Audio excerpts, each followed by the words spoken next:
Assalamu alaikum wa rahmatullahi wa barakatuh. My name's Ahmed and I'm joined here today by Asma, and we're part of the first ever podcast from MPACUK. Today we're going to be talking about an attack we've had on MPACUK by two Indian news stations. So just to help me unpack that a little bit, we've got Asma here. So Asma, when you heard that we were going to be attacked, well, that we had been attacked by two news stations all the way in India, how did you feel on Thursday morning when you heard about it? Well, when I first heard about it, I thought it was a bit of a joke, because I thought, why, if you listen to actually what they've said, it's like, it just doesn't make sense whatsoever. And why they've chosen to be an Indian news channel and commenting on British politics and what British people are thinking about their Prime Minister just doesn't make any sense whatsoever. But yeah, it was just a bit of a joke, to be honest. Yeah, I mean, the allegations they made were pretty serious. Yeah. Because they were basically saying that Rishi Sunak's a Hindu, and MPACUK is a Muslim organisation, and there are Muslims involved in grooming gangs in the country, and Rishi Sunak has pledged to tackle those grooming gangs, and that's why Muslim organisations like MPACUK are getting agitated about Rishi Sunak. So basically, it's a real attack on our character. They're trying to lump us in with like child groomers and rapists and so on. It's really disgusting. It is really disgusting, but what actually is, like they say, like, you know, what we've said in our Jummah reminder today is, you know, they plan and Allah plans and Allah is the best of planners. What also came out this week at the same time of them releasing their statements is that there are grooming gangs within our own Metropolitan Police Service. So that says it all. You know, you have grooming gangs that are Hindus. Like, you know, look what happened in Delhi like quite a few years ago during that Christmas when, you know, that poor girl and that guy got beaten up and the girl got gang raped in the bus. Are we blaming all Hindus for that? No. It's like there are small minorities and things, but you can't label us with all the same label. And the second thing is, it's not about Rishi Sunak being Hindu. That's not why we are against him. Like, we were against Boris Johnson. It wasn't because he was white. We were against Liz Truss. It wasn't because she was white. We are against Rishi Sunak. It's not because he's Hindu. This should be a proud moment for British Asians, but it's not, because the party he's a part of, and also the policies he has, they're disgusting. So, you know, we're going to be against anyone who has those policies, regardless if they're Hindu or even if they're Muslim. We'll still be against them. Yeah, I'm thinking about what you said about it's a joke. Their reporting really is a joke. Like, the quality of their so-called reporting. These are like major news stations in India. And what did they do? Basically, they tried to lump us in really badly. They tried to lump us in with grooming gangs. They also pulled up a few of our tweets. One of them, something like, don't get too comfortable. Rishi Sunak isn't going to be Prime Minister for long. He wasn't even elected. Barely any of the MPs in the Tory party support him. Barely any of the members in the Tory party support him. And Muslims need to get prepared for a general election.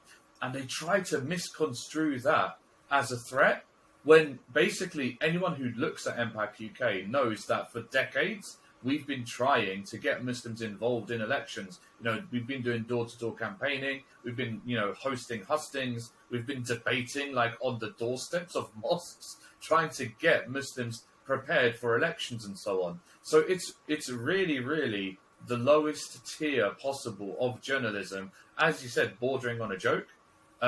Yeah, and you know, even other journalists, like reputable journalists within India, do not like these two news channels, and these two news channels is Aaj and Zee News.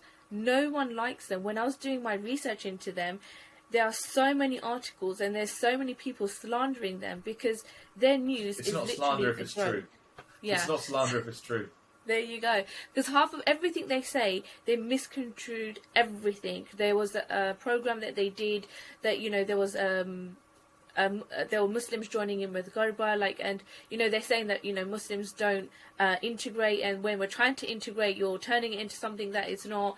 And then there was a report that they did on an actor, Umesh Puri, where he was saying that, you know, he said something and they completely took it out of context. And this is just their journalism, and their journalism is practically a joke. And yet, they still exist. You know, as a news station, they still exist. And to understand that, we really have to have a close look into what is going on in India, because basically, journalists, even Boris Johnson, eventually got sacked back when he was a journalist. He would just lie about Europe, and eventually his chief editor kicks him out, saying like, you lie too much, too obviously. So in India, we've got these major news stations just making really crazy inferences about an organisation all the way on the other side of the world in the UK. All we're doing is criticising our Prime Minister. That's all we're doing. So why do these Indian news stations think that, oh, this Muslim organisation, they need to be criticised? It's because of the deeper situation in India right now. Do you have anything to add on that? Yeah, and if you go and look at all of their content, it is very Islamophobic, and they have a very Islamophobic rhetoric, and it's not acceptable. Like, if you're a journalist, you're not meant to have a one-sided view. This is a very right-wing, very racist, very Islamophobic journalist and news channels, and they need to be stopped. They shouldn't be allowed to be recording. They shouldn't be allowed to have access to the public with such a racist mindset, with such poison that they're put out there into the public. Because, some people, they don't do their research, and some people look at something and go, oh my God, this is the truth. And that's how they look at it, when it is far from the truth with anything that they are actually reporting. Yeah, news stations certainly have a lot of power. And the thing is, we've got news stations like ZTV and Ajtak, who have really strong links to the ruling BJP party. They're ideologically aligned. So the question is, what is the ideology? What is going on in India? And basically, like in a nutshell, what's going on in India is that there's a strong grassroots Hindu supremacist movement, and it's so powerful that its political wing, the BJP, has taken over government in many, many governments across India. And what that means is there's a vested interest. You know what I mean? There's it's not just about money. It's about votes. It's about power. It's about influence, and it's about basically saying what the political masters want to hear, saying what the bigots in your audience want to hear.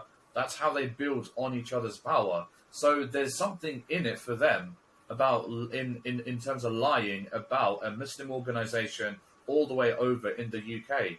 And there's something in it for them. And the thing that people need to realise over here in the UK is that MPACUK, sure, this is one attack by an Indian news conglomerate, news station outlet. We're not going to be the last ones to be targeted. It's just that they managed to find a convenient, if completely made up, basis for criticising us. Definitely. But just wait and for other the organisations. other part to add on to that is that they've now joined with a very Zionist pro ideology as well, which it makes it even more dangerous, because one of the things that they said is that they want to see from Afghanistan all the way to Bangladesh ethnically cleansed, basically, of all Muslims, of all Christians, and of all Sikh people. It's not just Muslims as their targets. So you're looking at an ideology that has the same ethics. Yeah, the same ethics as what Zionists have, and Zionist ethics is that they want to see Palestine completely ethnically cleansed of all religions, apart from of Zionists. And, it's including some Jews. Even some Jews are persecuted because they still hold the status of being a Palestinian. So this is the same ideology that wants to see the ethnic cleansing of all of these other religions. And then that's what I don't understand about Rishi Sunak. He's the Prime Minister of the United Kingdom. He should be openly distancing himself from this. When he doesn't. He stayed silent, and his silence is actually an acceptance of what they are doing, which is unacceptable. Yeah, I mean, it's crazy. Basically, Muslims get lumped in with the Muslims as a community, we get lumped in with Muslim individuals who do something that only they are individually responsible for, etc., etc. Like, we're not expecting Muslims to be denouncing every individual who is responsible for their own actions. But the thing is, why is this different when it comes to us criticising Rishi Sunak? He isn't elected at all, yeah? There is no reason for there to be a huge groundswell of support for Rishi Sunak. Like, when did he go on a national campaign to gain the voters, the love of the voters? You know what I mean? And yet, there's this huge support for him from the Hindutva camp. There's this huge support for him, and they're willing to, troll us online. They're willing to fire these shots through their news channels. And, like, even though they completely miss, the fact that they took this gamble, it's because of a bigger picture here. Because if it was just about MPAC UK, the shots that they fired, they've missed. They've gone way off the mark. The idea, though, is that they want the Hindutva camp, they see this as an opportunity to further their interests by pinning their label to Rishi Sunak. They're able to say, look at what great things Hindutva can achieve, and now we have to silence anyone who is, opposing the Hindutva ideology. And as you said, the Hindutva ideology, it's responsible for so much in India. What we've been seeing for years, for the last few years across India, what we've been seeing for decades, for generations in Kashmir, even like the current Prime Minister of India, Prime Minister Narendra Modi. Yeah, he used to be. Yeah, you go ahead. You know what I was about to say. You say it. He was the governor of Gujarat in the times of the pogroms. When I say he was the governor, he wasn't just like sitting by. It was his words which finally kick-started the pogroms, where thousands of Muslims had their property destroyed, their lives destroyed, and females were attacked and abused and assaulted and even raped. And we've even seen in recent months those killers and those rapists go free. Not just go free, but being lauded, being congratulated in public. Like this is the Hindutva ideology, yeah? This is the mob that sees Rishi Sunak as their darling champion. Yeah? So Rishi Sunak, so long as he does not say that these guys are nothing to do with me, I do not want their support, he's in a position where if he does not say that, they just gain confidence and they become more brazen and more bold. And this isn't just theory. We've seen in Leicester, and I think this is a good segue, Asma, about talking about what the heck happened exactly in Leicester. But Leicester is the first of, unfortunately, I believe, more flashpoints where the Hindutva mob seeps into a community. Yeah, they seep into a community, and then they start, becoming confrontational with the communities that are already there, and then eventually they make a standoff inevitable. So, Asma, is there anything more you could say about what happened in Leicester? Well, that's the thing with the whole situation with what happened in Leicester. It's almost like they want it brushed under the carpet and forgotten about, because there was Dr. Chris Allen who was in charge, and he has. Wait, before we go into the report about Dr. Chris Allen, like what happened in Leicester? So the most common argument, the most common narrative that we hear about what happened in Leicester is that there was a cricket match between Pakistan and India, and then there was tension there, and then that was months ago, and the tension was around for that reason. And then in September, things just randomly kicked off again when one Hindu temple invited a very well-known Hindutva speaker who's spoken out against Islam, against Muslims, very vitriolic words and so on. But that's not the narrative. That's not what happened. Basically, there have been attacks on Muslims in and around Leicester for a while now, and those when I was talking to a Maulana in Leicester, and he was explaining that, look, we've been trying to explain to the police for months that there's rising tensions, and it's just falling on deaf ears. Yeah. And then, with the cricket match, did you hear what really happened? I don't understand the point. I understand, and I don't understand what the points of the cricket match. But from what I know, is that in May there was a Muslim youth who was kidnapped, beaten up, and then just left for dead. And fortunately, someone did find him. But apparently, 2 years prior to all of this happening, there were leaflets being posted through Muslim letterboxes, threatening them. So, it's been going on from a course of time. It's not just from a cricket match, and everyone keeps saying, like, they couldn't take the fact that they lost, or they couldn't take the fact that they won. It's got nothing to do with that. How many times has Pakistan lost against India, or how many times has India lost against Pakistan? It's so silly putting it around a cricket match which had nothing to do with it. It might have just been like the last straw, but it actually literally had nothing to do with it. So them pinning it onto a cricket match takes the seriousness away from it. Yeah. It also takes away any kind of valid fear that Muslims have. Yeah, by saying it was this one thing that kicked it off, then it's easier to say, well, we're just going to make sure that one thing doesn't happen again. Yeah. But really, what's been going on in the other direction, and this is, I was talking to an activist on the ground, and he's pretty key in pulling together some progress towards easing that intercommunal tension. But this is what he explained to me. Basically, in terms of the existing Hindu community there, what they're trying to say is that, look, it's this new influx of Hindu Indians who are coming in. They're the ones who are coming in with this Hindutva ideology, this confrontational attitude, and it's all them. It's all their fault. Yeah. Now, again, by parceling it off to specific individuals, that's not addressing the ideology, which is Hindutva is trying to hijack Hinduism in the same way that Zionism has been trying to hijack Judaism. One is a religion, one is a divisive, almost like confrontational, almost genocidal ideology. One's a religion, one's an ideology. And Hindus and Muslims have lived side by side for like generations, for years and years. So it's not really about like, oh yeah, this new influx has come in, they're causing all the trouble. There's a lot of like institutional stuff that needs to change as well.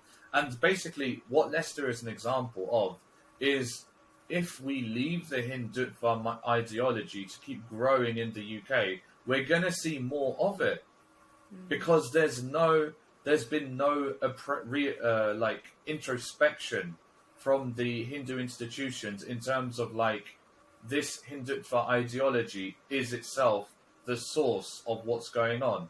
And Asma, you were going to say something about Dr. Chris Allen and what he was going to do? Because if they really believed that it's on this small minority, then why have they stopped an expert in hate crimes doing a report about what actually happened in the Leicester riots?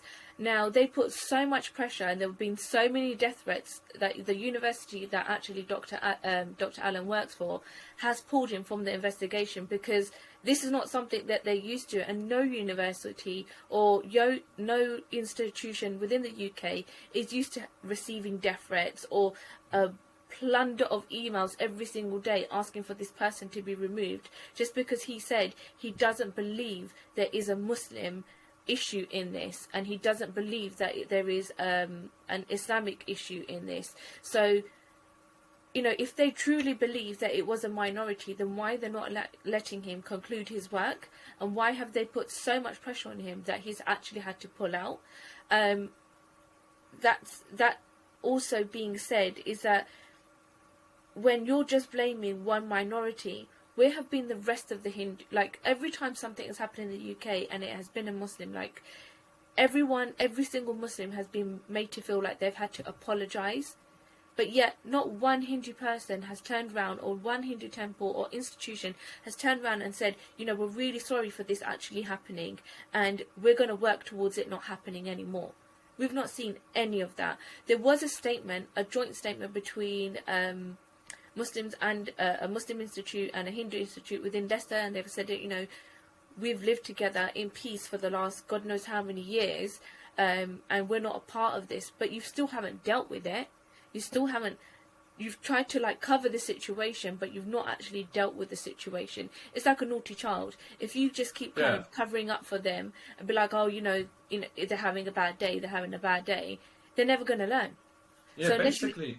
Yeah, like let what should have happened is like let Dr. Allen do his report, Yeah. And if it's like, look, this report that this guy's written looks really biased, and here's the reasons why, that's fair enough. But in terms of his past track record, he himself has said, look, I've been really academically neutral, etc., etc. And even though Dr. Allen himself said that he's not backing off because he's being threatened or afraid or whatever by the comments and stuff, the way the University of Leicester phrased it was like, we've got a duty of care towards our staff. So there's definitely something that they saw as like definitely scary enough to pull their staff member out of doing this report. This report needs to happen. This report needs to happen because it's how we're going to reach some kind of closure, some kind of analysis in terms of what's been happening in Leicester. And obviously we've got organisations like MPACUK, other people commenting and so on. But obviously the only thing we've got access to is publicly available information, and also videos and photos after the fact. What I mean is from the street fights and so on, that's after the fact. What's the real thing that needs to be analysed here are like the conversations, the institutional policies and so on that led to this point. That's what needs to be analysed here, because like the street riots didn't come out of nowhere. And, our view is that the Hindutva ideology really, really has been agitating the Hindu community to the point where they want to come out on the streets and, vocally and violently defend themselves against a threat that isn't there. Yeah. So there's something about the Hindutva ideology that has been really agitating the otherwise peaceful Hindu community in Leicester. And sorry, but that's not Hindu phobic. Saying that an ideology has come into Leicester and agitated the Hindus there, that's not Hindu phobic. I'm not saying that because they're Hindus. I'm not saying that because Rishi Sunak is a Hindu. That's not Hindu phobic.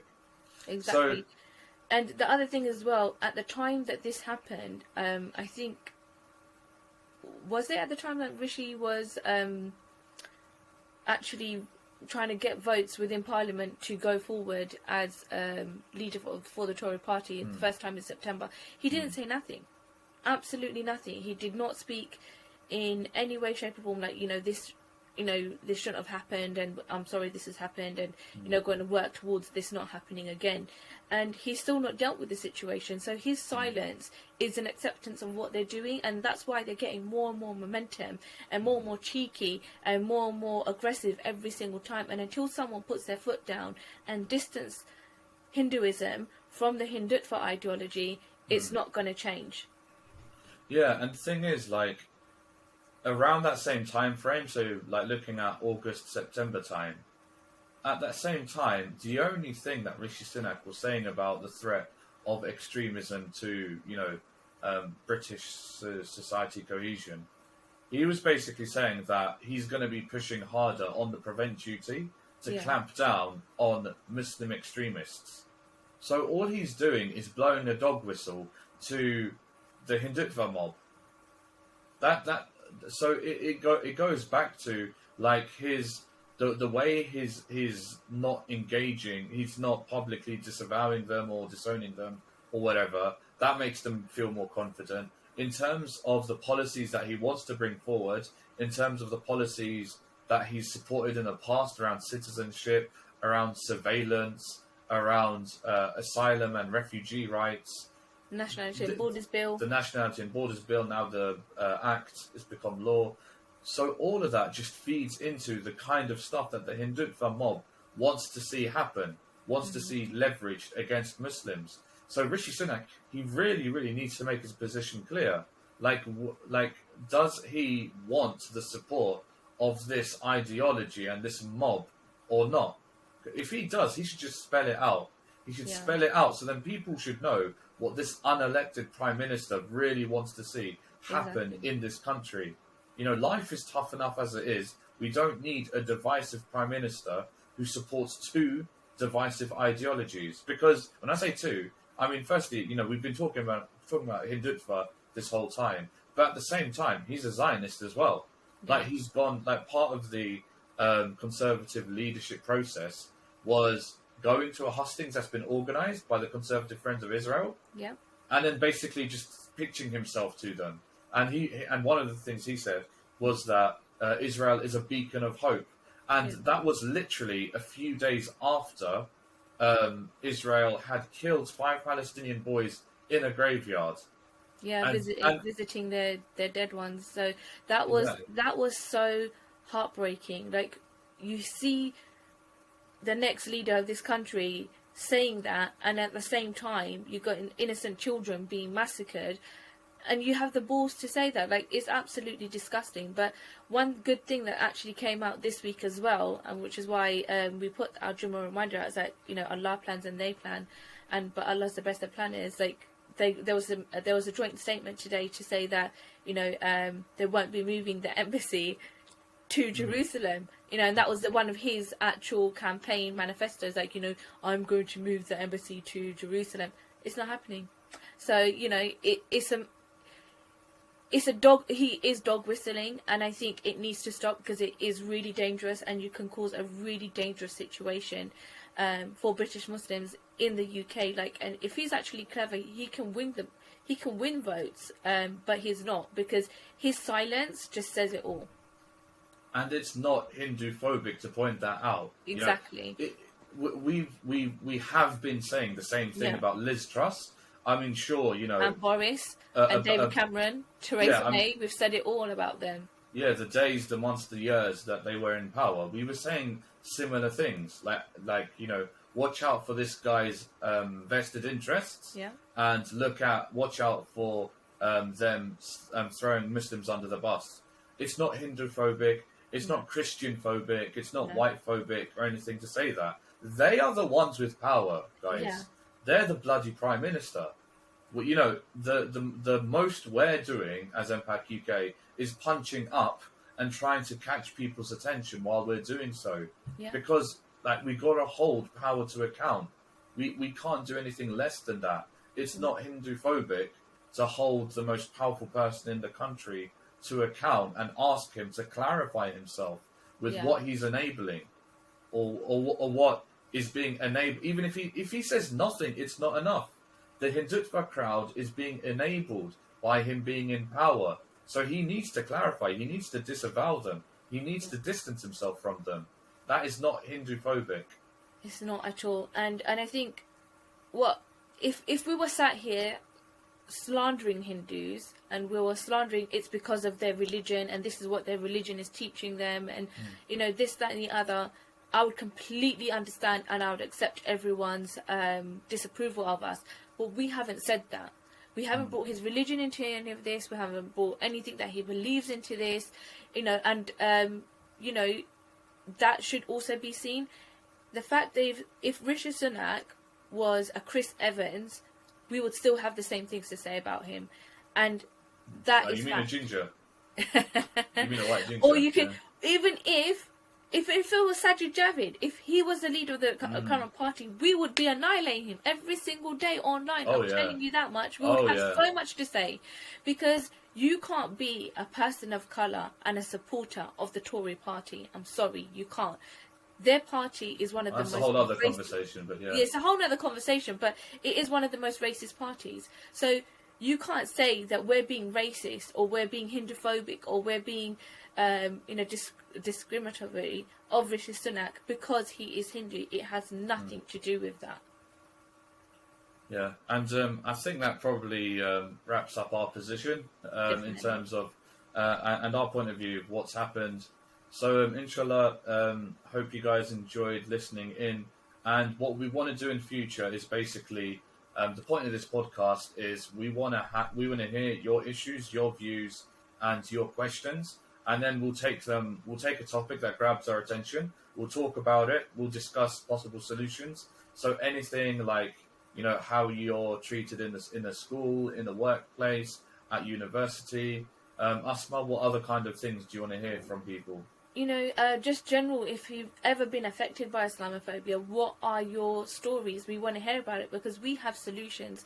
We have people within MPAC UK that have been here for 10 years, 20 years, 15 years that have solutions that can help you and address Islamophobia, because the quicker we stamp it out, the better of a situation you're not just leaving for yourself, but also for the ones that come behind you, whether it be your children, your grandchildren, other people's children, just the British Muslim Ummah going forward. Because by the way we're looking at the moment, we're not heading for good times, and we really need to start watching our backs. So on that note, looking forward to the conversations we're going to have, inshallah. So, assalamu alaikum wa rahmatullahi wa barakatuh.